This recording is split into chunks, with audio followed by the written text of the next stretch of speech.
नई कक्षा में एक नए सबक की शुरुआत, एक साफ ब्लैक बोर्ड जैसे किसी बच्चे का दिमाग। चलिए शुरू करते हैं हम अपना नेक्स्ट अध्याय।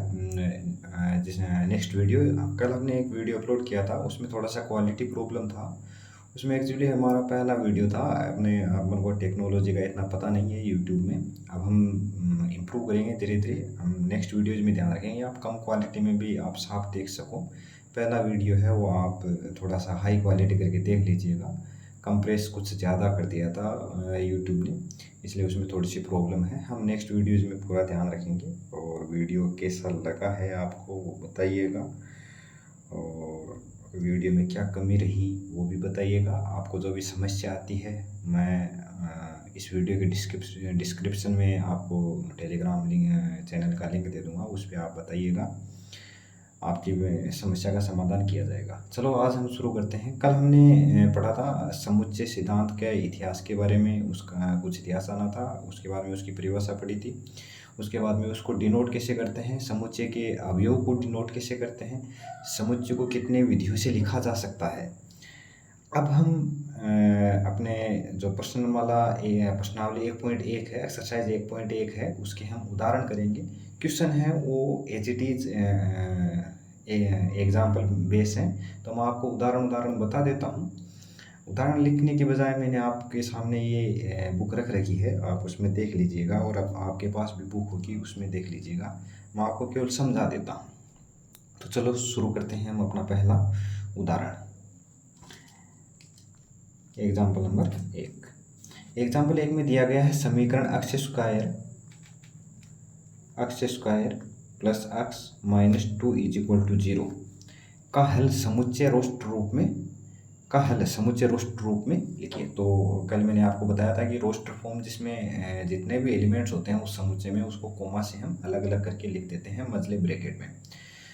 तो पहले हमें इसमें रोस्टर फॉर्म में लिखने के लिए हमें इसका क्या करना होगा, हल निकालने होंगे। अब हल कैसे निकालते हैं, द्विघात समीकरण है ax square plus bx plus c is equal to 0 type की समीकरण है अपने पास में।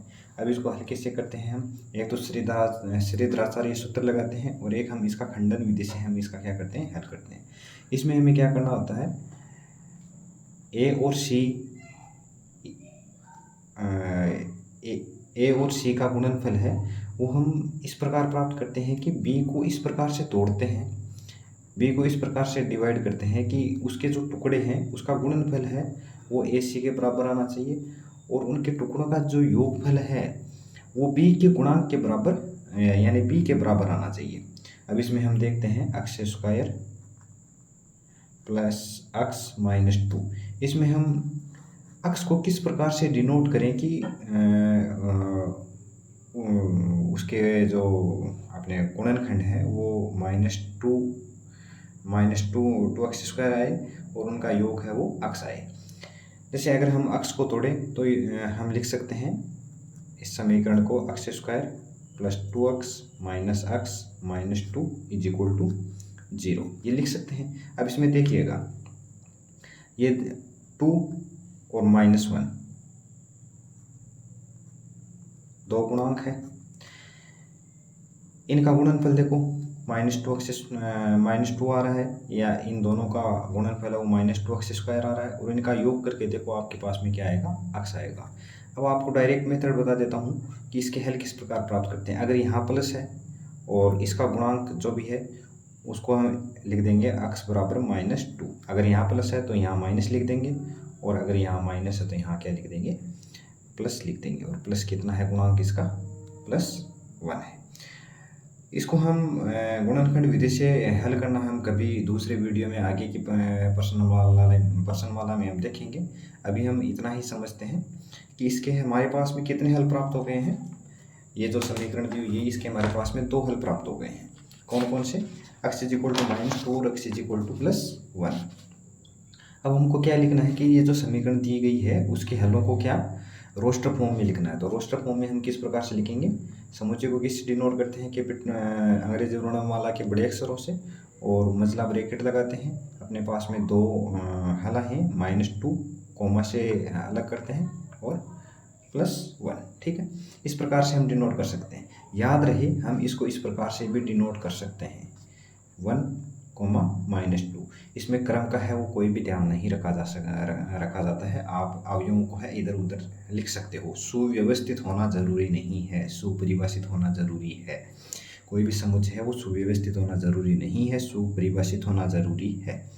और सुपरिभाषित की परिभाषा हमने आपको कल बता दी थी। अपना एग्जाम्पल नंबर 1 कंप्लीट हो गया है। हम एग्जाम्पल नंबर 2 पे चलते हैं। एग्जाम्पल नंबर 2 में आपको बुक में दिख रहा होगा। एग्जाम्पल नंबर अपना 2 है कि समुच्चय x सच दैट x एक धन पूर्णांक है और x square is less then 14 को रोस्ट रूप में लिखिए। अच्छा, आपने एक्सरसाइज जो 1.1 है उसमें दो चीज़ें आएंगी हमारे पास कि रोस्टर फॉर्म है, रोस्टर फॉर्म को समुच्चय निर्माण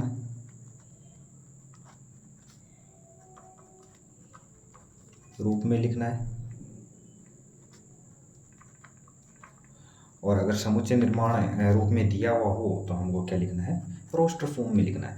सेकंड नंबर ध्यान रखिएगा, ये रोस्टर फॉर्म केवल और केवल एक तरीके से ही लिखी जा सकती है। रोस्टर फॉर्म केवल और केवल एक तरीके से लिखी जा सकती है, उसको लिखने का यूनिक तरीका है, उसके सभी अवयवों को लिख दो। लेकिन समुच्चय निर्माण रूप में हम एक या एक से अधिक तरीकों से भी लिख सकते हैं, जैसे हम आगे के उदाहरणों में देखेंगे। चलो हम ये दूसरा कर लेते हैं। अपना एग्जाम्पल नंबर 2 है, इसमें दिया गया समुच्चय एक्स सच दैट एक्स एक धन पूर्णांक है और X square is less then 14। तो हमने समुच्चय निर्माण विधि में क्या पढ़ा था कि ये जो समुच्चय है उसका एलिमेंट दिया हुआ होगा और उसकी एक प्रॉपर्टी, ये एक ऐसा एलिमेंट है जिसमें एक ऐसा गुण है जो सभी अवयवों में वो उभयनिष्ठ है। और इसकी जो प्रॉपर्टी क्या दी हुई है कि अक्ष एक धन पूर्णांक है। याद रहे, अक्ष एक धन पूर्णांक है और अक्ष स्क्वायर इज लेस देन 14 है। तो आप क्या क्या लिख सकते हो, चलो मैं आपको पूछता हूँ। अगर मैं ये लिखूँ a इज इक्वल टू 1 2 3 4 5 6 7, क्या ये सही है? नंबर 2 में अगर मैं ये लिखूँ x is equal to -6 -5 -4 -3 -2 -1 0 1 2 3 4 5 6। Number 3 पे अगर मैं ये लिखूँ x इज इक्वल टू 0 1 2 3 4 5 6, और फोर्थ नंबर पे अगर मैं ये लिखता हूँ a इज इक्वल टू 1 2 3 4 5 6, तो आप इसमें किसको सही मानेंगे? ये जो प्रॉपर्टी देखते हुए, प्रॉपर्टी आपको याद रखनी है। प्रॉपर्टी कौन सी है कि समुच्चय x एक धन पूर्णांक है और x square is less then 14 है। याद रखिए, x क्या है? एक धन पूर्णांक है। धन पूर्णांक का मतलब इसमें आप नेगेटिव वालों को कैंसिल कर दीजिए, ये ऑप्शन है वो खत्म हो गया आपके पास में। नंबर 2, x स्क्वायर की वैल्यू है वो 40 से कम होनी चाहिए। अब इसमें देखिएगा x स्क्वायर 7 का स्क्वायर कितना होता है? 49, तो ये ऑप्शन भी आपके पास में खत्म हो गया। नंबर 3, x एक धन पूर्णांक है, याद रहे पूर्णांक है, तो इसमें पूर्णांक क्या हुआ? इसमें पूर्णांक क्या होगा? x इज इक्वल टू 0 शामिल होगा कि नहीं होगा? इसमें x इज इक्वल टू 0 शामिल नहीं होगा, क्योंकि ये 0 एक पूर्णांक नहीं होता, इसलिए ये ऑप्शन भी खत्म हो गया और आपके पास में ये ऑप्शन है वो सही होगा। a इज इक्वल टू 1 2 3 4 5 6, ये आपको एक समुच्चय मिल गया। अब अगर हम एग्जाम्पल नंबर 3 की बात करें, समुच्चय a इज इक्वल टू 1 4 9 16 25 को समुच्चय निर्माण रूप में लिखिए। वो वैसे ही एग्जाम्पल आएंगे, आपको समुच्चय निर्माण या रोस्टर फॉर्म में लिखना है। तो इसको आप समुच्चय निर्माण में कैसे लिखेंगे? पहले इसमें देखना होगा कि ये जो सीरीज चल रही है उसमें कुछ कॉमन चीज़ है क्या? आप ध्यान से देखिए, क्या ये अभाज्य संख्याएं हैं, क्या ये भाज्य संख्याएं हैं, क्या ये सम संख्याएं हैं, क्या ये विषम संख्याएं हैं, या कोई किसी संख्याओं का वर्गों का एक श्रेणी है, या कोई और चीज़ है वो उसमें कॉमन आ रही है क्या? तो आप इसमें एग्जाम्पल नंबर 3 में देखिएगा। एग्जाम्पल नंबर 3 आपको ये दिया हुआ है, a is equal to 1 4 9 16 25 dot. क्या कुछ कॉमन चीज़ दिख रही है? आप ये देखिएगा, एक का स्क्वायर 1, 2 का स्क्वायर 4, 3 का स्क्वायर 9, 4 का स्क्वायर 16, 5 का स्क्वायर 25। तो आप इसको समुच्चय निर्माण मेथड में कैसे लिखेंगे? ए इज इक्वल टू, आपको क्या लिखना है, मैंने बताया था अक्स, वो एलिमेंट जो समुच्चय में आएंगे, और ये एलिमेंट है वो प्रॉपर्टी कौन सी पूरी कर रहा है? X such that x square, sorry x square such that x is element of N. X N का ये सारे एलिमेंट हैं, और इसमें और उस अक्स का स्क्वायर करने से वो समुच्चय प्राप्त होता है। जैसे x is equal to x is element of, आप एन लोगे, एन में 1 2 3 4 5 6 7 डॉट डॉट डॉट ये संख्याएं अपने पास में आती हैं। अब हमें समुच्चय प्राप्त करने के लिए हमारे पास में क्या है? अक्स स्क्वायर होना चाहिए। तो ये जो हमें अक्स प्राप्त हुआ है उसका स्क्वायर कर दो और अपने पास में क्या आ जाएगा? समुच्चय। मान लो आपको ये समुच्चय निर्माण विधि में दिया हुआ होता, समुच्चय निर्माण रूप में दिया होता कि A is equal to x square such that x is element of N. इसको आप रोस्टर फॉर्म में लिखो, तो आप किस प्रकार लिखोगे? पहले तो ये पता करोगे कि X is element of N, लिखोगे कि X is element of N कौन कौन से हैं। तो आपको पता होना चाहिए नेचुरल नंबर है, प्राकृतिक संख्या है 1 2 3 4 5 डॉट डॉट डॉट ये आएंगी। अब अपन को जो समुच्चय पूछा है वो हम किस प्रकार लिखेंगे? ये अपने पास में अक्षाएं हैं और समुच्चय अपने पास में आएगा इनका वर्ग करने से। कैसे? 1 4 9 25 सॉरी 16 25 डॉट डॉट डॉट इस प्रकार आ जाएंगे। तो आप समुच्चय निर्माण रूप में दिया होगा तो रोस्टर फॉर्म में लिख सकते हो, रोस्टर फॉर्म में दिया होगा तो आप समुच्चय निर्माण मेथड में लिख सकते हो। अपने पास में 3 एग्जाम्पल हो गए। अपने पास में चौथा एग्जाम्पल ये है, समुच्चय वही है, आपको थोड़ी सी लॉजिक लगाना है, रीजनिंग लगानी है। इसमें समुच्चय दिया है, इसको समुच्चय निर्माण मेथड में लिखना है। एग्जाम्पल नंबर अगर हम 4 की बात करें, 1/2 2/3 3/4 4/5 5/6 6/7। ठीक है, याद रहे।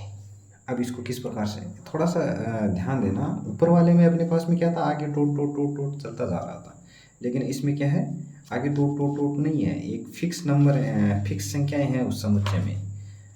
ठीक है, उस समुच्चय में क्या है? फिक्स संख्याएं हैं, आगे डॉट डॉट डॉट डॉट अपने पास में चलता नहीं जा रहा है। तो हम उसको किस प्रकार से लिखेंगे? चलिए देखते हैं। आप इसमें देख रहे होंगे कि ऊपर है 1 2 3 4 5 6 चलता जा रहा है, नीचे 2 3 4 5 6 7 चलता जा रहा है, लेकिन ऊपर वाले से नीचे वाला एक अधिक है। तो आप किस प्रकार से लिख सकते हो समुच्चय निर्माण मेथड में? A is equal to x upon ऊपर वाले से नीचे वाला एक अधिक x upon x plus 1 such that x is element of N नहीं करना है। एन करोगे तो आप 6/7 7/8 8/9 चलता जाएगा। हमको अक्स है वो बाउंड करना है। बाउंड कैसे?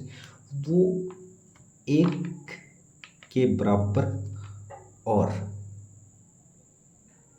6 से 1 और 6, या तो 6 के बराबर लिख दो, या फिर आप इस प्रकार लिख सकते हो 1 is less than X less than equal greater than equal और लेस देन 7 इक्वल 7 लिख रहे हो तो आपको इक्वल नहीं करना है, क्योंकि अक्स है वो आपको 7 से छोटा लेना है। मान लो कि आपने 7 ले लिया तो अपने पास में जो समुच्चय का जो आएगा एलिमेंट आएगा, मान लो हम यहाँ से रख के चलते हैं वापस। देखो अक्स इज इक्वल टू अगर आप 1 रखोगे तो अपने पास में क्या आएगा? 1 और 1 + 1 1/2। अगर अक्स का मान है आप 2 लिखोगे तो 2 2/3 3/4 4/5 5/6 6/7। लेकिन अगर आप 7 रख दोगे तो क्या आएगा अपने पास में? 7/8, जो कि अपने समुच्चय में जो अपने रोस्टर फॉर्म में दिया हुआ समुच्चय उसमें वो एलिमेंट है ही नहीं। इसलिए आपको क्या करना है? 7 तक ही रखना है। या आप इसको किस प्रकार लिख सकते हो? A is equal to x upon x plus 1 such that x is equal to 1 2 3 4 5 6। इस प्रकार से भी आप इसको लिख सकते हो। ठीक है, अब अगर हम नेक्स्ट उदाहरण की बात करें तो अपने पास उदाहरण नंबर 5। उदाहरण नंबर 5 अपने पास में आ जाता है कि बाईं ओर रोस्ट रूप में वर्णित प्रत्येक समुच्चय का दाईं ओर समुच्चय निर्माण रूप में वर्णित समुच्चय से सही मिलान कीजिए। ये तो आप थोड़ा सा दिमाग लगा के कर ही लेना, और मैं सिंपल थोड़ा सा बता देता हूँ। जैसे प्रिंसिपल है, तो प्रिंसिपल का ये रोस्टर फॉर्म दिया हुआ है, ये समुच्चय निर्माण मेथड दिया हुआ है, ये समुच्चय निर्माण मेथड दिया हुआ है, ये प्रिंसिपल फॉर्म दिया हुआ है। एक्स सच दैट एक्स शब्द प्रिंसिपल का एक अक्षर है। जीरो, अब जीरो क्या है भाई, इसमें ध्यान दीजिएगा। Zero, x such that x एक धन पूर्णांक है तथा 18 का भाजक है। जीरो नहीं है। एक्स सच दैट एक पूर्णांक और X square minus 9 is equal to zero. कोई एक्स स्क्वायर माइनस 9 का कोई सॉल्यूशन है क्या? जीरो नहीं है। एक्स सच दैट एक्स एक पूर्णांक हो और एक्स प्लस 1 बराबर 1, इसको सोल्व कीजिएगा तो एक्स बराबर क्या आ जाएगा अपने पास में? जीरो आ जाएगा। और थर्ड है ये 1 2 3 6 1 2 3 6 9 18 है, वो एक्स सच दैट एक्स एक धन पूर्णांक है तथा 18 का भाजक है, ये सत्य है। और 3 और -3 है वो इसके हल हैं। ये क्या दिया हुआ है अपने को? रोस्टर फॉर्म दिया हुआ है, ये समुच्चय निर्माण विधि से ये दी हुई है। एक आपको मैं ये बता देता हूँ, जैसे कोई शब्द दिया हुआ, जैसे एग्जाम्पल मैथमेटिक्स, METHEMATICS,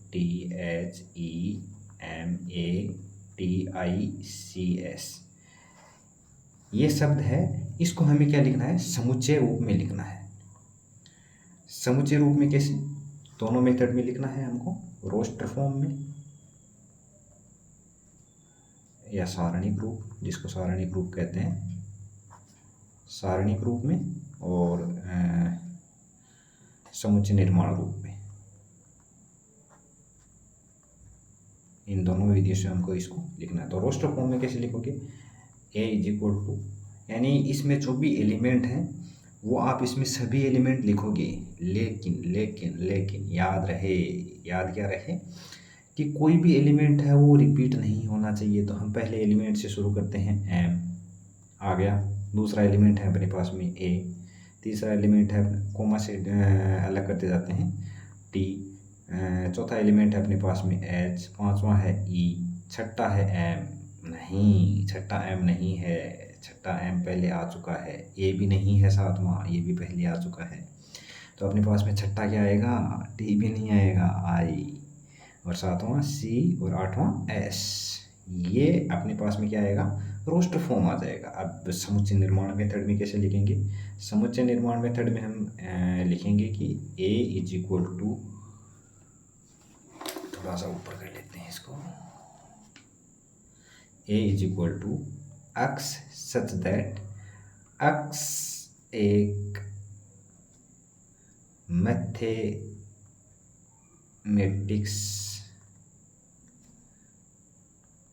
शब्द का अक्षर है। ये क्या आ गया अपने पास में? समुच्चय निर्माण विधि। अब एक्सरसाइज है, आप थोड़ा ट्राई कीजिएगा। वैसे इसमें कोई भी डिफरेंस नहीं है। जो एग्जाम्पल मैंने बताए हैं, समझाए हैं, वो सेम टू सेम है। अगर एग्जाम्पल में आपको दिक्कत आए या जो भी आप एक्सरसाइज के क्वेश्चन करो उसमें अगर आपको कोई भी दिक्कत आए, मुझे टेलीग्राम पे आप मैसेज छोड़ दीजिएगा, अपनी समस्या छोड़ दीजिएगा। थोड़ी सी रिक्वेस्ट ये रहेगी कि आप अगर मैसेज छोड़ रहे हो उसमें आप लिखित रूप में छोड़ दें कि इसमें ये समस्या आ रही है और ये है वो मुझे, या आप क्वेश्चन बता दीजिएगा, क्वेश्चन नंबर बता दीजिएगा और पूछ लीजिएगा कि भाई इसमें ये समस्या है मुझे। आप अपनी समस्या ज़रूर बताएं, तो उसका थोड़ा सा अपने पास में हल निकलेगा। और वीडियो कैसा लगा वो ज़रूर बताइएगा, कमेंट ज़रूर कीजिएगा। अच्छा लगे तो लाइक कीजिए या लाइक मत कीजिए, लेकिन अगर आपको अच्छा ना लगे सलाह ज़रूर दें और डिसलाइक भी ज़रूर करें, लेकिन दोस्तों से सब्सक्राइब ज़रूर करवाएं। Thank you.